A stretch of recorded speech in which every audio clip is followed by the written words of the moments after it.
Hi నమస్తే అండి. నేను సత్యాని. Welcome back to Shri Satya recipes. ఈ వీడియోలో బెల్లం పాకం పట్టి బెల్లం చలిమిడిని చేయడం చూపిస్తున్నాను. ఎక్కువగా అందరం సారి పెట్టినప్పుడు పంచదార చలిమిడినే పెడుతూ ఉంటాము.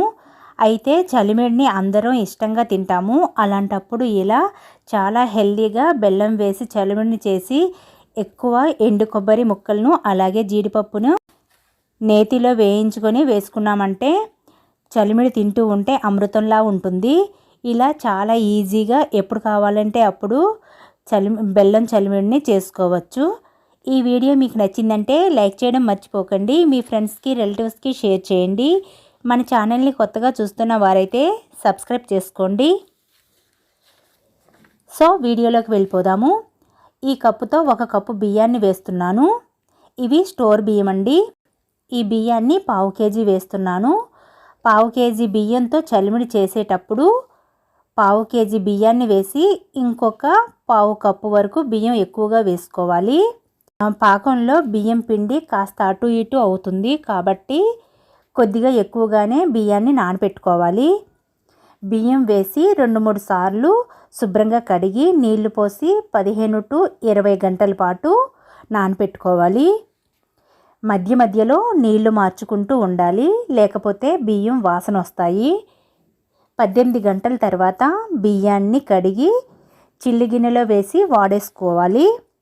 నీళ్ళన్నీ వాడిపోయిన తర్వాత పల్చని క్లాత్ మీద 10 minutes బియ్యాన్ని ఆరపోసుకోవాలి.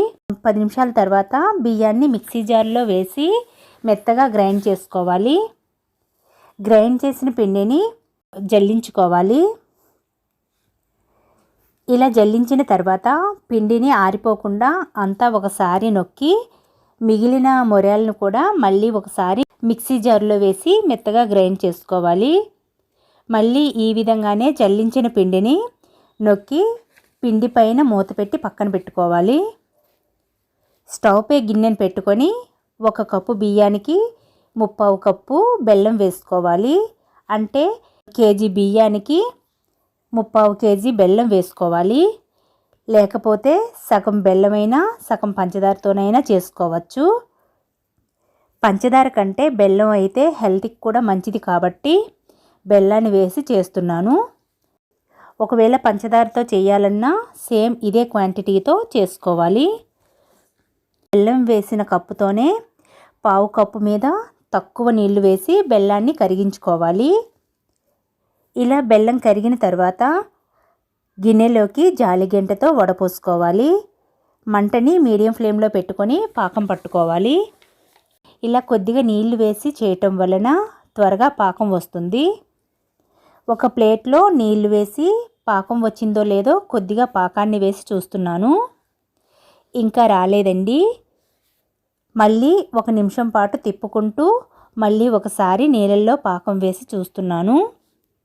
ఇలా నీళ్ళల్లో పాకం వేస్తే పాకం ఈ ముద్ద అనేది ఎటు తిప్పితే అటు తిరగాలి. అప్పుడే తీగ పాకం నుండి ముదురు పాకం వస్తున్నప్పుడు పిండిని వేసుకోవాలి.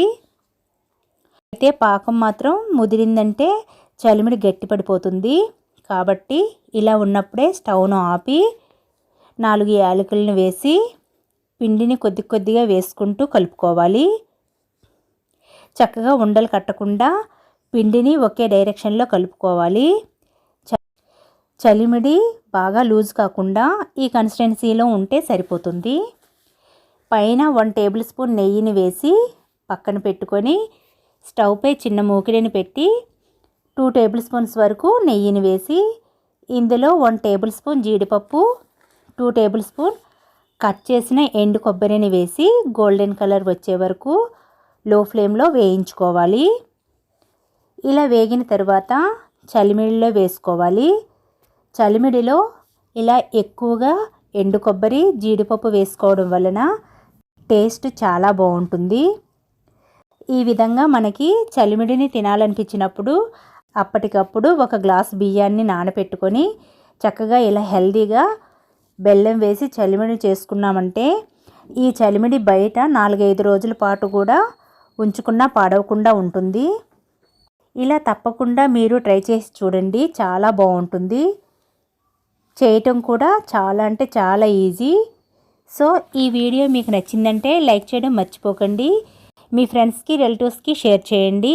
మన ఛానల్ని కొత్తగా చూస్తున్న వారైతే సబ్స్క్రైబ్ చేసుకోండి. Thanks for watching Sri Satya recipes.